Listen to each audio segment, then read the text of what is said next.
Assalamualaikum warahmatullahi wabarakatuh. Di sini kami kelompok 4 PIK akan memaparkan materi mengenai paten produksi H2SO4 yang berjudul. Oke, kita akan masuk ke penjelasan flowsheet dari paten Method for Production of Elemental Sulfur and Sulfuric Acid. Kita akan masuk langsung ke feed-nya. Oke, di feed dari paten ini memiliki 4 aliran. Yang pertama sour gas yang terdiri dari gas H2S, lalu ada combustion air yaitu udara seperti O2 untuk pembakaran, lalu ada SWS gas atau sour water stripper gas yang terdiri dari NH3, H2S, dan H2O, dan yang terakhir ada fuel gas. Aliran 1 dan aliran 4 ini bersifat opsional, apabila tidak dipakai juga tidak masalah. Keempat aliran ini akan masuk ke combustion chamber. Combustion chamber punya suhu 900 sampai 1500 derajat Celcius. Di sini terjadi proses pembakaran atau reaksi pembakaran di mana H2S akan bereaksi dengan O2 menjadi SO2. Sedangkan untuk sebagian amonia yang ada di SWS gas itu akan terpecah menjadi N2 atau nitrogen gas. Nah, keluaran dari combustion chamber akan masuk ke aliran 110. Aliran 110 akan terpecah menjadi aliran 112 dan aliran 115. Aliran 112 akan masuk ke evaporator E01 digunakan sebagai gas panas untuk menguapkan H2SO4 dari aliran 108. Suhunya ada di 250 sampai 500 derajat Celcius. Lalu keluarannya akan mengalir di aliran 116. Aliran 116 akan tercampur kembali dengan bypass aliran 115 menjadi aliran 118. Keluaran dari combustion chamber itu ada SO2, N2, H2O, H2S, SO3, dan sulfur. Nah, keluarannya yang di aliran 118 itu masih panas, sehingga kita masukkan ke waste heat boiler untuk menggunakan panas dari gas untuk memanaskan air menjadi steam. Nah, keluaran dari WHB01 akan masuk ke aliran 7 dan kemudian masuk ke reaktor 01.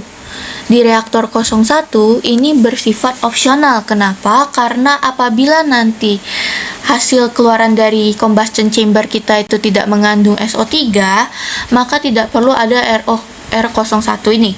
Kenapa? Karena reaktor 01 itu tempat terjadinya reaksi penguraian SO3 menjadi SO2. Jadi reaksinya itu SO3 bereaksi menjadi SO2 dan O2 menggunakan katalis aluminium oksida.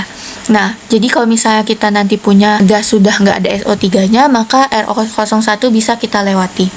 Nah, keluaran dari R01 akan masuk ke aliran 8. Keluarannya berupa SO2, N2, H2O, H2S, dan sulfur. Nah, kita mau ngambil sulfurnya untuk kita jadikan produk, maka kita masukkan dia di kondensor 01 atau KD01 yang bersuhu 100 sampai 150 derajat Celcius, di mana nanti sulfur elemental atau sulfurnya akan mencair dan masuk ke aliran 60, sedangkan gas yang tidak bereaksi akan masuk ke aliran 12 dan kita panaskan kembali ke heat exchanger 01. Kita panaskan supaya suhunya di 200 sampai 250 derajat sehingga bisa masuk ke R02. R02 ini adalah reaktor untuk konversi SO2 menjadi sulfur. Nah, reaksinya itu berupa SO2 ditambah H2S menjadi sulfur dan H2O. Maka keluarannya ada S-nya lagi di sini. Tapi tidak banyak konversinya di reaktor 02 ini. Jadi keluaran reaktor 02 masuk aliran 80, lalu kita dinginkan di KD02 dengan suhu yang sama dengan KD01 supaya sulfurnya bisa terpisah jadi cair di aliran 62, dan sisanya kita masukkan ke aliran 22. Di aliran 22 kita panaskan lagi supaya suhunya sesuai 200 sampai 250 masuk ke reaktor 03. Masih untuk hal yang sama, yaitu konversi SO2 menjadi S. Nah, maka reaksinya masih sama, SO2 ditambah H2S menjadi S dengan H2O.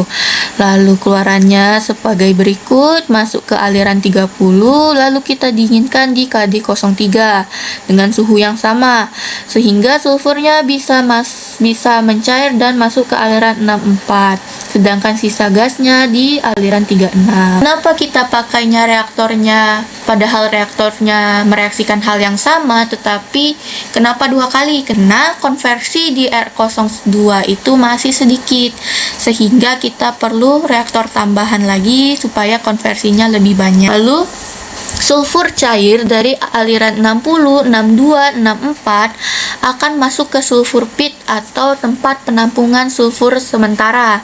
Nah, di tempat penampungan sulfur sementara dia akan ada udara yang kita hembuskan di aliran 70 masuk ke sulfur pit ini.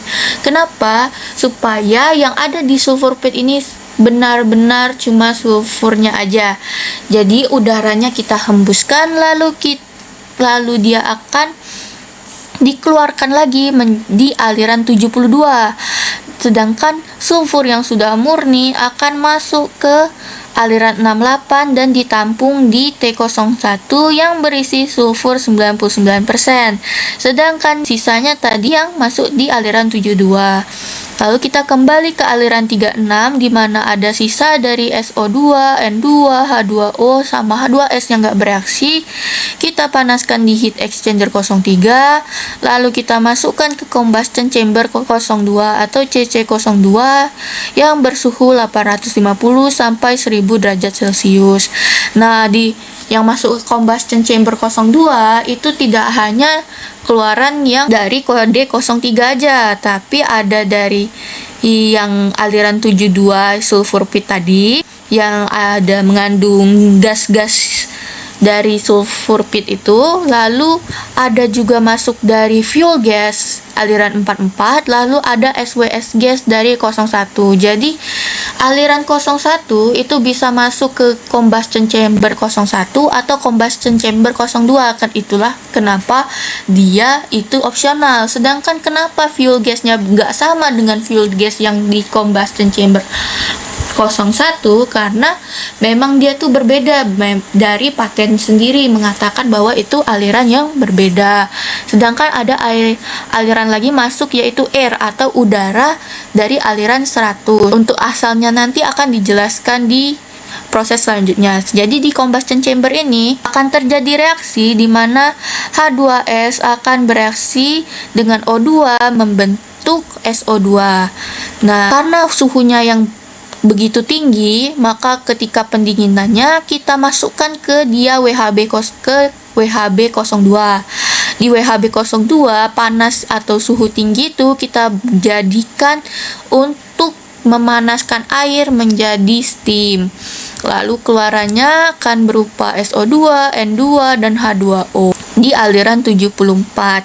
Aliran 74 itu masih panas, makanya kita dinginkan lagi di heat exchanger 04. Mendinginkannya menggunakan udara. Nah, lalu dari aliran keluaran dari HE itu adalah aliran 80. Aliran 80 akan masuk ke mixing point.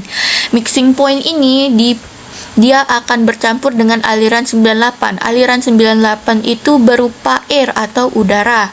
Sehingga setelah dicampur maka komposisinya menjadi SO2, N2, H2O, dan O2. Aliran 82 masuk ke R04 atau reaktor 04 dengan suhu 380 sampai 500 derajat Celcius dengan tekanan sebagai berikut.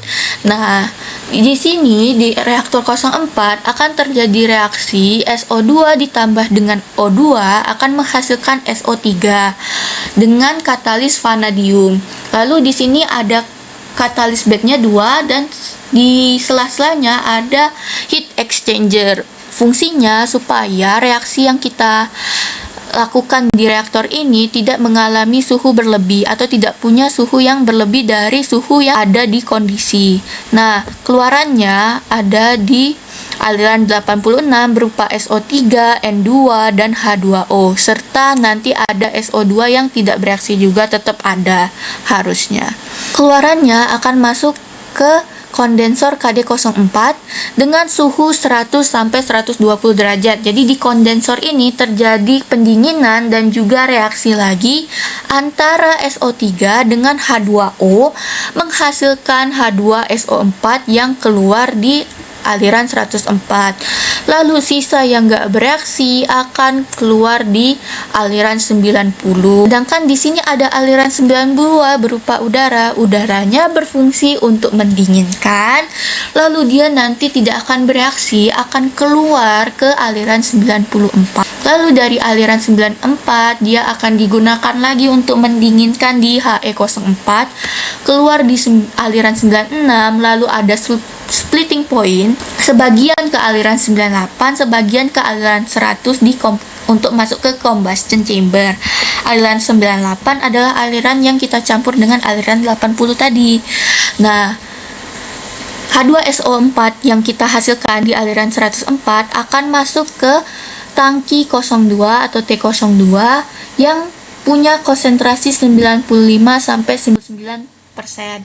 Nah, sebagian dari H2SO4 ini bisa kita gunakan sebagai feed di awal, di mana kita akan masukkan dia di aliran 108 yang masuk ke evaporator 01. Sedangkan gas yang nggak bereaksi itu bakal masuk ke aliran 90 dan keluaran di stack gas. Nah, itu tadi adalah keseluruhan dari proses flowsheet diagram dari method for production of elemental sulfur and sulfuric acid. Sekian dari saya.